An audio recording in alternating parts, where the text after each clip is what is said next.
Welcome, ladies and gentlemen, to another game of Age of Empires 2 that was played not too long ago between Fuplis, Vasall, and Fredi. And now you might think, well, 3 players, so that's a free-for-all game, but no, actually, Fuplis took on the 2v1 challenge that Gummibear has tried already and tried to go up against those 2 players who are actually teamed up. The map is, of course, Nomad, because that's the only map we know. So let's see if Fuplis can actually do it and can actually win against 2 players at once. So let's talk a little bit about the civilizations and the map positions. So Fuplis dropping his town center over here, right next to Vasall, who's dropping his town center here, and Fredi also dropping the town center very close. So all of them bunched up in this corner of the map. So we're gonna see some early aggression, maybe some laming. Here it might even be worth it for Vasall to lame these Ibex so that Fuplis cannot take them. So that could be interesting. Because remember, it's enough if one player is really goes into the castle age and then can do a lot of game-ending pressure on the opponent. So one player can really sacrifice himself and just try to delay the Fuplis in this case. So as for civilizations, we have Fredi with the Malians, then we have Vasall with the Saracens, and Fuplis actually has the Britons. So Fuplis getting quite a good civilization. I would say not a top tier nomad civilization maybe, but still overall a good civilization. And certainly not as awkward as the civilizations that Gummibear usually had to suffer through. So I think Gummibear would have had a chance, but I think the civilization that he had was not as great as the Britons are in this case. So of course Fuplis already having the stock up, and also he very wisely walled in his villager over here, because we saw that in one game that the players actually went for some dock laming in the early game, so killing this villager and then deleting the dock, or killing the dock. And now we have some in-game chat, will be a funny game, and then some censored lines. So maybe they're talking about going for a douche. For whatever reason, the Definitive Edition developers thought that douche is a kind of bad word that you should not be saying. I disagree. I think it's just a name for a strategy. It's not a particularly bad word, so they should just uncensor it. But let's see. So far, the players going for the early start. Vasall also having a dock over here, getting the shore fish, so very nicely done. Fredi doing the same, also using this villager to build houses, as is very common on Nomad. Already having 2 fishing ships out. Now Fuplis getting house, actually, interesting. Rushing up a house next to his town center. And actually, Fuplis got the Ibex in, and that's what I mentioned in the beginning. So Vasall should have just, lamed the Ibex, but I'm not sure if he knows that his opponent is there. So let's look at the vision of the players. So that is Fuplis over here. So he does not know yet that his opponents are so close to him.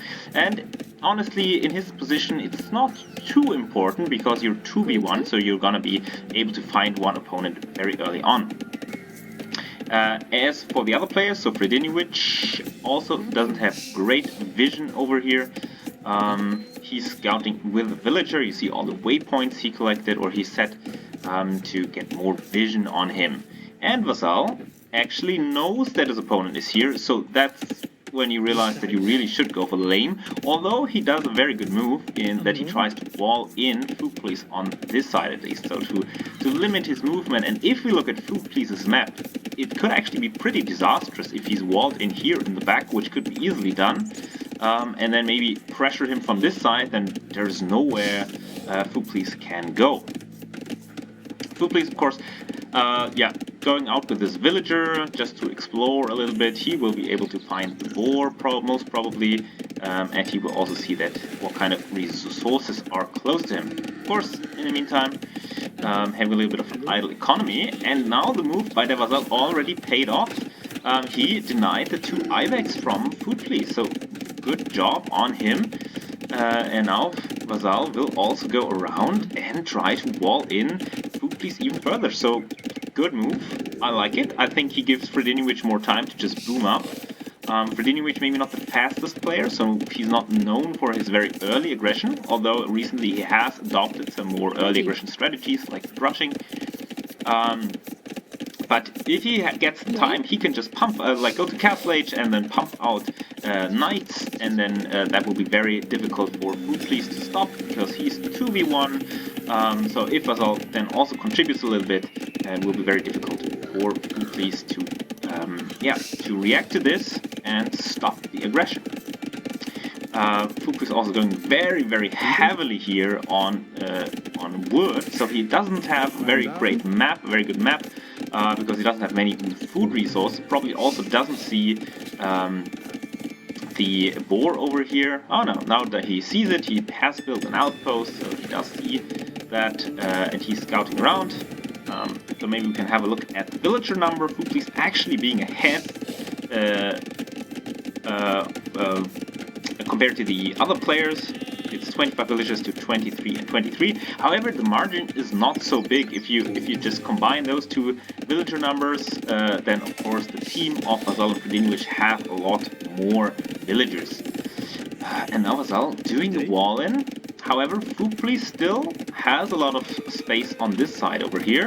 And that is a ballsy watchtower. And this villager, oh, is lucky, but not lucky enough. And here, yeah, Vasall should just, not even shoot it with the town center. It's more efficient to batter it down with villagers directly, on the one hand.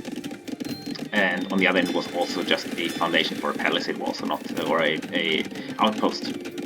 And here, Food Police now trying to secure some map control for him, but Vasall already spots him and denies the wall off. And he needs to, almost losing a villager here. Vasall needs to be careful. Oh, he probably will lose her. No, he won't lose her, but Food Police trying to debate Vasall into the range of the town center. So nicely done here. And now we have some overlapping foundations, which luckily don't lead to a game-crashing event.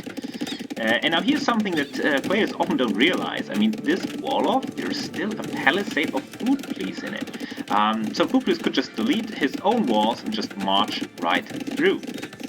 But oftentimes enough, the psychological effect is already enough. And now we see that this wall-off by Vasall is a little bit inconsequential. Well, yes, he did wall off this side and this side, but Food Police has so much map in the north, which Vasall did not deny. So he should have been a little bit more aggressive. He should have just sacrificed his economy. Just it doesn't matter, because Fredi will then later on take the lead when he's going up to Castle Age, which he will be able to do soon, because he is in Feudal Age. He gets the buildings. And so Vasall really only needs to delay the opponent. So there's not really a lot that Vasall needs to do. Anyways, and Food Police is still not even up to the Feudal Age, so he's only halfway up. And in the meantime, Fredi almost got the resources to click up to Castle Age. And that's such a big power spike then. He can just drop 2 stables, and then with a couple of knights he can just deny the resources, and then there's not much underneath the town center. So I think the team of Fredi and Vasall is really in a prime position to win against Food Police. Because even though Food Police now having 37 villagers against 29 of the other players, so he's really going heavily on water. Look at this. We can have a look at how many fishing ships he's got. He's got 15 fishing ships, so that's why he has so many villagers, whereas the other players not going as heavily on water, especially Fredi, which not going as heavily on water, but it's fine. I mean, he will still be up in Castle Age in no time, and once the knights come in, it's going to be very difficult. However, I feel like the team of Fredi and Vasall are way too passive. Why wall defensively? You're 2v1. You should be the offensive players. You should try to pressure your opponent instead of being scared and walling off. Because you can really afford to not wall. You can afford to not wall and be aggressive. Like, look at these exposed berries, look at the exposed gold mine, look at this villager. Yeah, you can just easily pressure that just with feudal age army, and that could be disastrous for Food Police. And now Food Police coming out with the fire galley, so he's doing the right move, just 2 fire galleys, and that is good enough to basically destroy the entire fishing eco of their Vasall. Who is running now towards the docks of Food Police. Well, some are also going this way. However, I think the key moment will be coming up soon when Fredi hits the castle age. However, what a disaster. He doesn't even have the stable up yet. He just built the barracks, and I hope he has enough wood. Oh, maybe, yeah, he just has enough wood to build 1 stable. So look at this. Look at how much time is wasted here. So at this point, already the first knight could be in the queue. And I think by the time the stable finishes, Fredi could have already had 2 knights. And look at this. This gives Food Police enough time to solidify his position, to increase his map control, to close off the wall off. I mean, even though the knights will be able to run in the back here, maybe.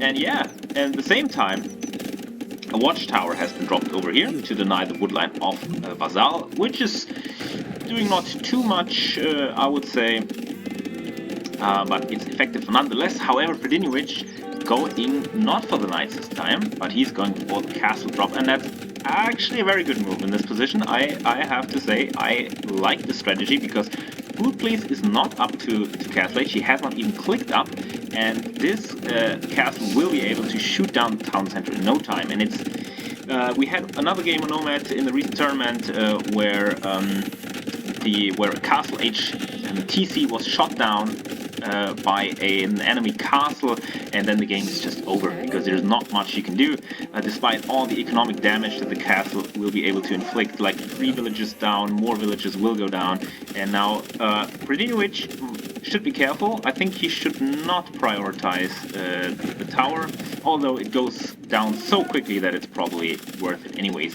Now the question is, do you keep the castle garrison to increase the damage on the town center, to maybe deny the castle age, which has been clicked right now, or do you send your villages back to work? I am actually not sure about that one. Fredi going for some kind of half measures. In this case, actually going in feudal age for some archers would have been a good idea, to garrison the castle with archers.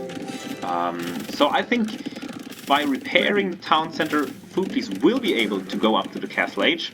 But it might be a castle age into GG kind of moment. However, what I don't like by the team of Fredi and Vasall is that they're not fighting for water at all. They have 2 players, and oh yeah, they actually do. Okay, I didn't see the gray spots on the minimap here, so Vasall actually having some fire galleys out there, and they are destroying the fishing ships of Food Police, so very nicely done. Actually, in their case, they don't even need to win water, they just need to kill off the economy of Food Police. And speaking of economy, Food Police is now dropping down to 39 villages against 37 of Fredi. Vasall heavily underbooming with only 26 villagers, so Vasall really needs to focus on villager production. And now Food Police will reach the castle age, so he did have enough wood to repair the town center. However, it does cost a lot of resources, and we can see it. Yeah, now he's out of wood again. So he just barely managed to get to castle age, and he's now out of wood. And now the knights are actually in. The knights and Gebeto warriors are coming in, and this looks very grim for Food Police. I don't think he can do it this game. His start wasn't very good. He was just very slow. He didn't do a lot of like early laming or anything like that, and I think, yeah, his position is just terrible. And in the end, Vasall still doing a good job by walling in Food Police this way, and yeah, Food Police just calls the GG. There's not much he can do, and yeah, look at the position. He's finding himself in, so he's completely cornered, just reached the castle age. Knights are in his base, castle in his face, his town center will go down, so there's not much he can do. So yeah, even Food Police, you would think, okay, he's a stronger player maybe than Gummi Bear, but he actually did even a worse job than Gummy Bear. So Gummy Bear actually had more of a chance in his game against those two players, or in this, the one we saw at least, than Food Please. Food Please, wasn't able to put on any pressure. I think one thing he did right was focus heavily on water economy, at least in the beginning. Maybe he should have done a little bit less there. But yeah, really dominant performance by Fredi and Vasall, even though there were some slight mistakes. And if you look at the timeline, I think we will see the dominance, especially here in the timeline. I mean, if you're in 2v1 situation, at some point you need to push down this this line, and Food Please actually did that quite nicely. So here it was almost like a 50-50 in terms of population. However, the other team clearly had the tech advantage. Fredi going right for the castle age, and that gave him the opportunity to just drop the castle and then flood in with knights. And Food Please didn't have an answer to that, reached the castle age very late, and that was already way too late here. So not even Food Please being able to go 2v1, at least in this game. However, I have heard that there are more games like this, so maybe you're gonna see those games on YouTube soon. My name is Peter Host, and I hope to see you in the next game.